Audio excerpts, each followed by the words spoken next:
So when you talk about selling cocaine, there's a lot of violence that goes along with that. It's not a game where people are polite and do business in a traditional sense. Like, what do you think was the most violent situation you were ever in during that time?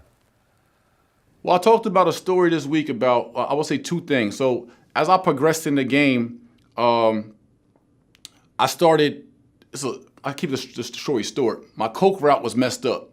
And so I attempted to switch hustles and get into the dope game, right? So the difference, coke is cocaine, dope we call heroin, right? And so I started selling heroin. I found a partner who was a general of the Sex Money Murder Bloods in Newark, New Jersey at the time. And so he had the block on Smash and I had to connect and I had to work. And so we decided to link up and take over this block on 10th and Springfield in area 100 in Avon and Newark. And so during that time, that's actually around the time I started segueing out of the game, but during that time, I seen a different side of the game than the smooth coke transactions or things that I seen in the earlier years. I mean, there'll be some beefs, there'll be some shootouts, there'll be some drama in the game, but this is a whole nother whole nother animal.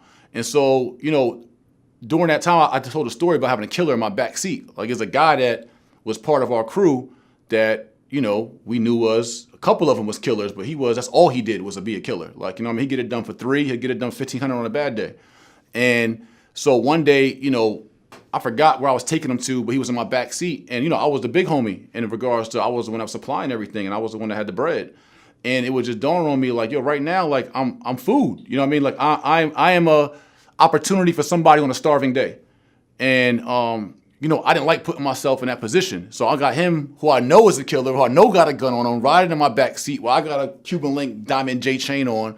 And although there was, some sense of loyalty, but it's the streets. You know what it could do. So, without implicating anybody, anything, it just was, violence just was not foreign to, what people did to get things done and to make sure that where there was competition or to make sure where there was beefs or where there was drama, where there was disrespect, that, it was handled. Okay, so in your last jail term, what made you really think, okay, if I keep going down this route, I'm going to end up either dying in prison or I'm going to I'm going to end up getting killed in the streets? Nothing. Like, it wasn't jail that did it.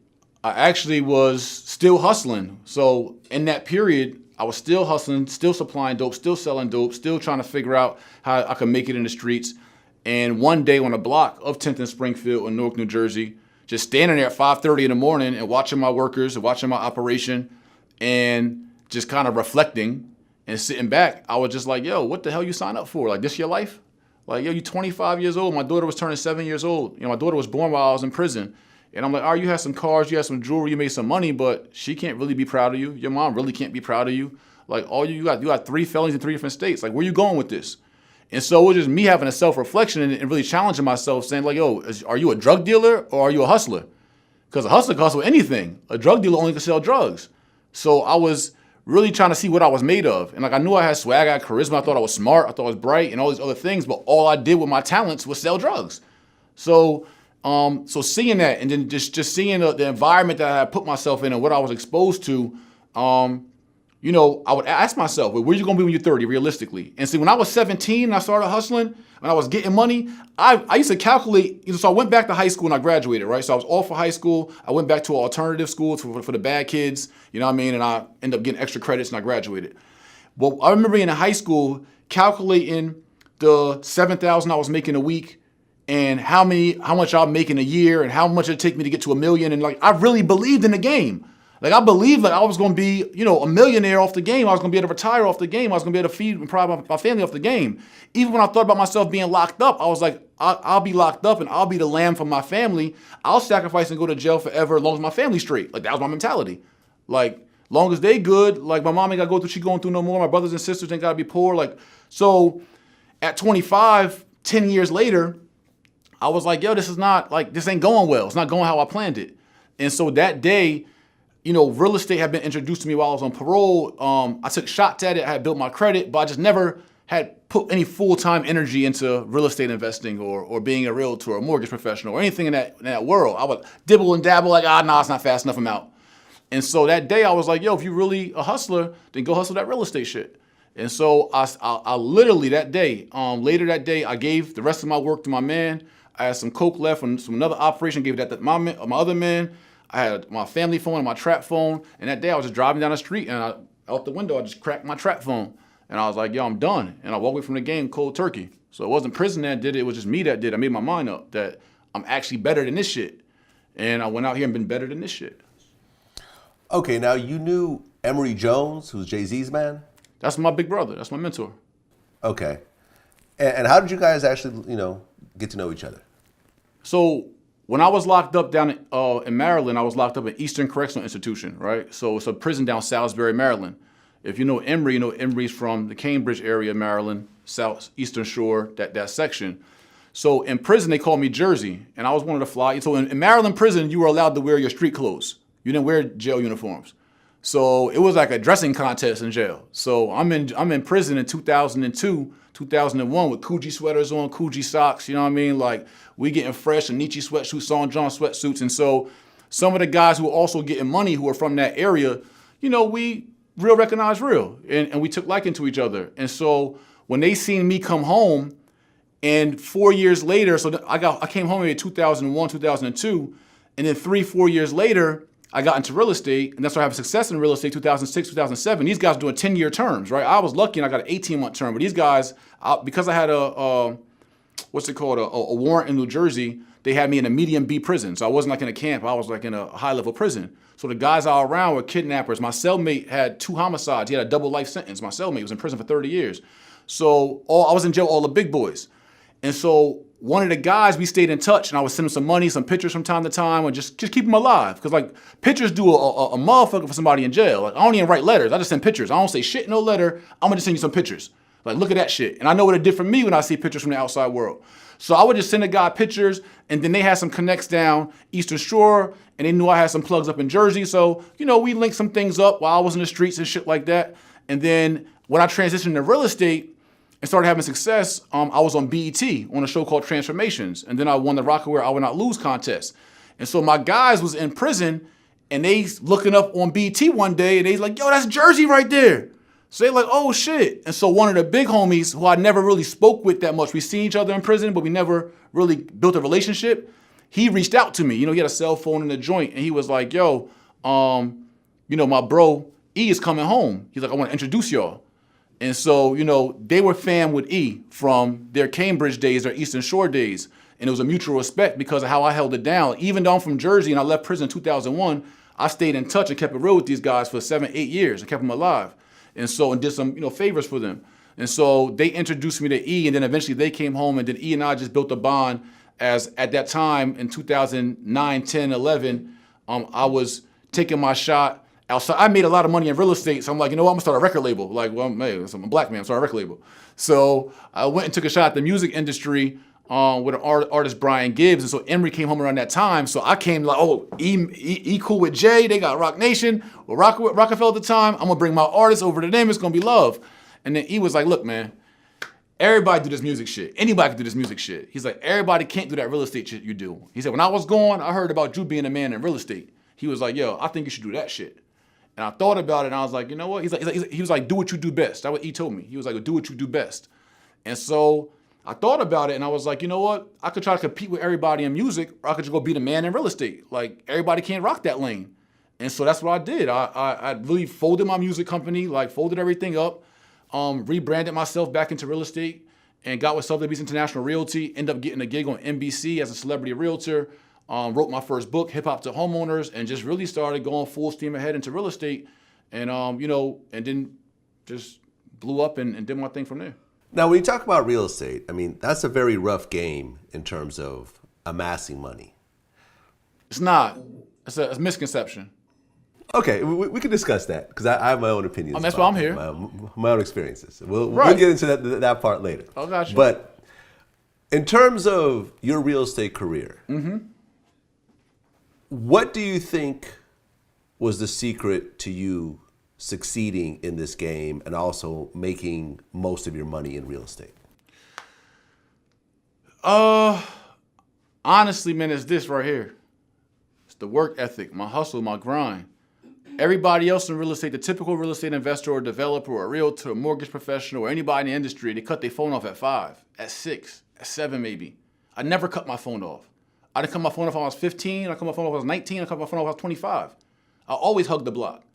So I treat real estate the same way. Is that I just went extra hard where everybody else went half as hard. So like this saying, outwork the work, it comes from the block of, it comes from me bagging up a half key of Coke and an all 20s and then taking them 20s and putting them into 6 packs, which is 6 20s makes a 6 pack to us, which is $100. We sell 6 for $100. Then taking them 6 packs and putting them in the G packs and doing that over 3 days, just sitting there with a mountain of Coke and it ain't nobody but you and this fucking pile. You got to do the shit because ain't nobody going to do it for you the way you going to do it. And so I treat real estate the same way. I could have a mountain of work to do. I got to evaluate. Well, I don't do this now. Now I have a whole development company. They do all, so I build a system and process for myself. But my whole point is that no matter how much work is in front of me, it don't matter to me. I'm just going to get it done. And so I took that same tenacity, that same resilience, that same persistence into real estate. And then second, what made me so successful in real estate is that I'm not scared of shit in real estate. I come from the streets. I came off the block in Newark, New Jersey. So what the fuck gonna happen to me in real estate? So I'm not worried about losing the house or a foreclosure or a short sale or bad credit or a bankruptcy. I don't give a shit about that. Like, I'd suffer real consequences. I stood in front of the judge facing 15 years. I was facing 3 years of life in prison at 18 years old. What do I care? What can I lose in real estate? So I approached real estate with a I will not lose mentality because how can I lose in this game? I don't go to jail. I don't do real estate illegally. I don't scam. I don't bend the rules. I do it by the book. I didn't leave the drug game to go into real estate and do it illegally. So I do real estate by the book. So I ain't going to jail. And ain't nobody shooting me. I'm going to win. Okay, but what part of real estate did you make most of your money in, specifically? Development. Buying and flipping. Buying and renting. Buying and holding. The whole shit. It's like, once you know the strategies, once you, like I call it your arsenal, like once you have all the weapons in real estate, you can do whatever the hell you want to do. Like you could be a sniper, you could have a Uzi, you could stab somebody, like it's all the same shit. So in real estate, if I know how to wholesale real estate, I know how to sign contracts, I know how to syndicate deals, I know how to buy commercial buildings, I know how to buy and flip, I know how to rehab, I know how to buy and hold, I know how to interview property managers, I know how to brand my company, I know proper LLC formation, I know how to negotiate deals, like I know how to find cap rates, ROIs, LTVs, purchase ratios, PITIs, I know the shit. So once you know the tricks of the trade, all you gotta do is go hustle. That's it. And that's what we teach in my school, the J. Morrison Academy. I teach you how to go hustle. Right, and I guess Jeezy donated $1 million to the Academy? Yes, sir. It was back 2014. It was the same thing. Okay. He respected the fact that I'm helping people find another way out. So it's like, people say, like, what's the success rate of your school? I'm like, what's the success rate of your gymnasium? Like, if you go to the gym, I can't guarantee you gonna get muscles. Like, you gotta go work. All I can do is give you all the fucking tools in the training. So it's the same thing. The people that follow what I say, like tens of thousands of people follow what I say, they get money. Because I lay everything out in a very structured and simple way. All you gotta do is follow the blueprint. It's very, very simple and go hustle. Okay, so first and foremost, I just want to say that anyone who is leaving a life of doing legal activities and going into legal activities, I applaud. I think that, as someone who's done illegal stuff in the past, done some gray market stuff in the past, and now has a legal business, it's a much better lifestyle. There's always peace of mind. Yeah, there's peace of mind. There's a lot that goes into doing legal activities as opposed to illegal activities. So number one, I applaud you pushing people to leave, the kind of life that you used to live before into doing a legitimate, line of work. Number one. So I want to put that out there. Appreciate that. In my personal experience, I've been a homeowner before. I've owned 3 properties in the past. Currently, I don't own any properties. All of my money is put in the stock market. Okay. And based on my experience of working with real estate, and this is residential real estate, it's not commercial real estate. I don't know the commercial real estate game at all, so whatever I say doesn't apply to commercial at all. But I've always felt that the American dream of owning your own home is actually a scam. Okay, tell me why. And I'll tell you why. First of all, I feel that the banks and the real estate industry are the real winners in this scam. And this is why I believe that owning a home is a scam. Mm-hmm. Number one, you lock yourself into 30 years of payments. Gotcha. And you don't know what your future earning potential is going to be. Right. There's some risk there. Number one, yeah. Okay. You may lose your job.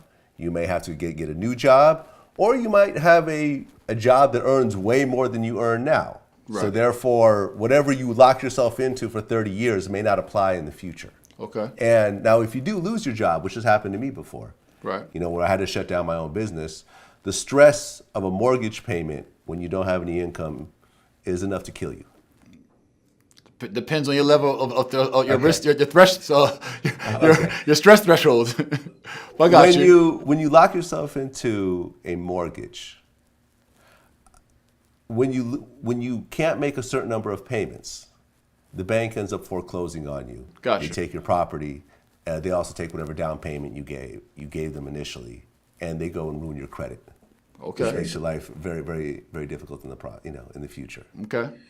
I'm waiting. Go ahead. I'm going to get you, but go ahead. During the course of paying off your mortgage, most of the time of you paying your mortgage, you actually pay interest. You don't pay your principal. Right, for 20 years. So, the first 20 years are most of the you could have a 30-year mortgage. 20 years in after paying, you look at how much you owe, and it's damn near the same amount as when you started. Mm-hmm. You're responsible for all the repairs of the house. Mm-hmm.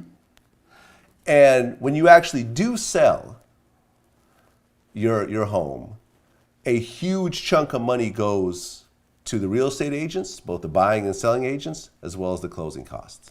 Well, typically 6%. I wouldn't call that a huge chunk. 6% of 100% is not that 6% bad. of the total cost, plus there's the closing cost, the escrow cost, and everything else like that, which is thousands of dollars.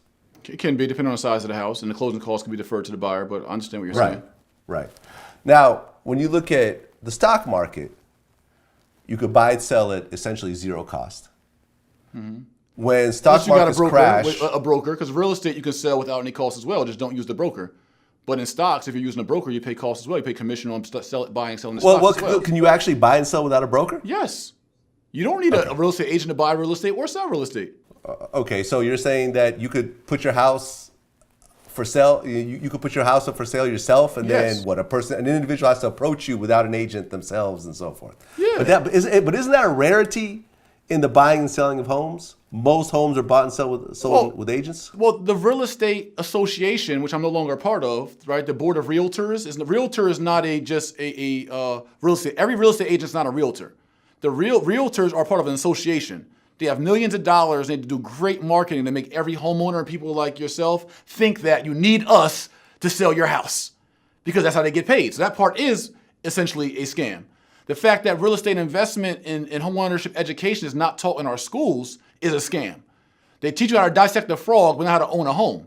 So you have all these misconceptions which lead people like yourself to not be well informed going into real estate. Well, if you're not informed, yes. If you're not informed in any industry, it's going to feel like a scam because you don't know the shit. You're going to get ran over. So with knowledge base, yes, you can buy and sell without using a broker. Okay. But in stocks, the same thing. Right. Now with stocks, you can buy and sell instantly without a cost. I mean, there's apps like Robinhood, which actually are zero cost trades. Stock markets recover from crashes much faster than real estate markets. The money is liquid at any point. You could sell $1 million worth of stock in 2 seconds.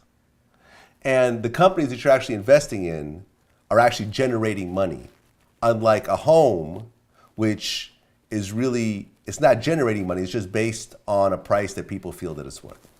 So based on my experience, every time, and I've owned 3 properties, every time I've sold a property, after you count up all the costs, the real estate costs and the closing costs, I've essentially broken even. I didn't lose money, but I didn't make any money. During that time, in retrospect, if I had put my money in stocks instead of putting it into down payments and so forth, I would be much better off financially. These days, all my money is in stocks, and the amount of money I made from stocks is massive. But you've also probably trained yourself or were trained on stocks, though. You just got an education in stocks, so you know how to pursue stocks. In real estate, think about it like this. You said you didn't make any money off those homes. But you just said it yourself. Where you're sitting right now is what? Real estate. Where I'm at right now is what? Real estate. Real estate. Where every single one of your viewers is watching this right now, they're where? Every single one, I guarantee you, is where? In real estate. Well, yeah, everywhere. Or in their car. It's still on real estate. And the car's driving on what? Real estate. The Turnpike is owned by a private company. The Garden State Parkway is owned by a private company. Okay, Real estate. Fair enough. Yeah, fair enough. So now, with you saying that you owned a home and you broke even after the fees, you didn't really make any money. Your only alternative was to rent, which would have cost you $1,500, $2,000, $3,000 a month over 3 years. So say $2,000 a month, $24,000 a year. Over 4 years is $100,000. So the fact that you broke even and made all your money back, you did make money because you saved $100,000 that you would have been paying in rent to pay somebody else to pay their mortgage to gain appreciation, equity, cash flow, power, and control that you had. So no matter what, you just made money because you didn't waste money on rent. The money you're paying, but you're not wasting money on rent. You're paying to stay at a certain location. Now, whether you're paying the homeowner or whether you're paying the bank and you're paying mostly interest, you're still paying somebody. Well, right. But here's where you waste money, because that money that you were paying to someone else that is then a liability, is an expense to you. That money would have been recouped. But at the same time as that money being recouped, the money that you would spend on rent but would have been a mortgage, that you would have got that money back. But while your property went up in value. But you're not really recouping when you're paying off the interest. You're just paying the bank, who's the real owner of the property. Well, if you're using a mortgage, you also can buy property cash as well. Right. 95% of people who are going to be buying homes who are watching this right now are going to get a mortgage. Not a lot of people have $1 million in cash that they're going to put straight into a property. Okay, but while they're putting that small down payment and they're paying a mortgage company and they're paying interest, that property is typically, if you buy right, going up in value, gaining appreciation and gaining equity that you can then leverage for other investments. But it's not gaining appreciation in the same way as a company's gaining appreciation. The stock market moves much slower. The real estate market moves much slower than the stock market. But you can buy a real estate investment and you can buy it cheap with equity already in it, starting from the beginning. I mean, we're not talking about commercial. We're talking about residential. Residential is anything 1 to 4 units, or 1 to 4 units, even with a store attached, can be residential mixed use. Okay. Well, I mean, let's just talk about single family homes, because once you talk about multi units, I guess that's not technically commercial, but you're talking about more of a commercial type. Right. So you're talking about a business at this point. I'm talking about a single family home where you live. Right. So what I'm saying is that what I teach is for my students to buy a 2 to 4 unit home where they live. So you live in one unit and allow the second unit, the third unit, or the fourth unit to pay your mortgage all for you, or the cash flow for you. Okay, and that's fine, and I respect that. But this is not. That's not what I'm referring to. Okay, a single family home where you live by yourself. I'll go apples for apples with you and talk about single family home versus stock market. So you're talking about that. The stock market, but see, where it's not apples for apples, you're talking about where I live versus an investment vehicle. Let's compare investment vehicle versus investment vehicle. You want to compare the home in which I reside to an investment vehicle. Where you live is not necessarily an investment. I don't look at you owning a roof over your head as an investment. I look at it like you got to live somewhere anyway. So if I got to live somewhere anyway, I'd rather live somewhere where I have the power and control. Because not only do you own a building when you own real estate, you own a mineral rights below the building. So if you find oil, gas, diamonds, gold in your backyard, you own that land. You're not going to find diamonds in your backyard. It hasn't happened before? That has not happened before? There have not been people that found mineral rights on their land. They have not found natural gas on their land. Okay. The Beverly Hillbillies found oil in their backyard. I mean, this is real life situations. But what I'm saying is that 99% of people who are watching this are not going to find minerals and gold and diamonds. But it's important for 99% of people to know that you own the land around your real estate, the actual real estate, and you own the air rights above the real estate. You own the air above your house. So that power and control is very important, because in many of our communities, we're being gentrified, we're being kicked out and pushed out of Brooklyn, pushed out of Inglewood, pushed out of Chicago, pushed out of Atlanta. And the reason that's happening is because we have no power and control. So it's very important. The other perk to home ownership outside of stock, you can invest in a company, but you have no say-so over that company. You can invest in Disney, Starbucks, McDonald's. You have no power, no control, and no say-so. You owning the roof over your head, you then have rights. But you could also liquidate it. You could liquidate it right then and there in the middle of the day at any point in time, Monday through Friday from 9 a.m. And the stock market, you drop it any given time. You can't liquidate it, or you liquidate it for a loss. Liquidating in the stock market definitely is a much longer statistically, so for example, where are more millionaires made in the stock market or real estate? Statistically. I'm sorry? Where are more millionaires made in America in the stock market or real estate? Statistically, I'll tell you, real estate. Stock market. Not true. What you want to bet on? Stock market. What you want to bet on it? What you want to bet on it? There's more millionaires in the stock market. What you want to bet on it? What you want to put up? let's look it up. Let's Google it. Let's Google it. We tried to look it up, but we couldn't find any hard statistics for either one of There's them. more family wealth created by real estate than stocks in America. I'm certain of it. Well, more people invest in real estate than they do in stocks. Number one. But historically, from what I understand, the stock market has outperformed the real estate market. From what I've seen. I like my product. I like my product in my hand. Yeah. I mean, I like having pieces of the best companies in the world. I understand, and I like being diversified. I can understand that. I like creating Right. one of the best companies in the world. Yeah. And, my personal experience in terms of the stock market versus the real estate market is not even close. I've made more money with the stock market than I have in any business outside of But you weren't trying to my make company. money with your real estate. That's a difference, though. You were just owning real estate. I agree. If you're just owning real estate, see, you're in stocks, you're moving around, your broker's moving around, you're selling, you're buying, because you're trying to make money. Right. I So- do it myself, by the way. I don't use a broker. Okay, So but if you yeah, want- still, but you're doing it yourself, trying to make money. If you're just owning real estate, it's like if I just own stocks to own stocks, if I just own a piece of a company to own a piece of a company, yeah, I'm not going to do well in it. If you just own real estate just to own real estate, you're not going to do well in it, or as well. But if you own real estate to make money as a financial vehicle for you, like you own stocks to be a financial vehicle for you, like we can start with the same 100,000, me and you go do stocks, and I'm gonna go do what I do. I'm gonna dust your ass every trip. In the long term, I don't think so. But in the Long short term, term, hell possibly. yeah. I'll tell you that right now. Right now, I just bought 28 units for 100,000 in Atlanta, Georgia. That's giving me a 33% return plus cash flow, power, and control of student housing. Okay. All day, every day. I'm going to I win. own Google stocks since. You're never going to hit that 2011. 33%. You're never going to hit that 33% in your stock markets. Like, you're never going to hit that. Okay. That's all day. Student housing, apartment building, done. Just bought a 4-unit for 115,000. Right. I mean, number one, you're talking about commercial real estate once again. But we're talking about investment vehicle versus investment vehicle. See, we can't compare just living in a home to actually hustling the hell out of stocks. That shit don't. Yeah, it's two different things. We're talking about hustling real estate. I can see your point. And hustling stocks. I can see your point. Now, yeah, thank you. We're good. Okay, What's up? so, but you would agree with me in the sense that if a person had, let's say, $100,000, Right.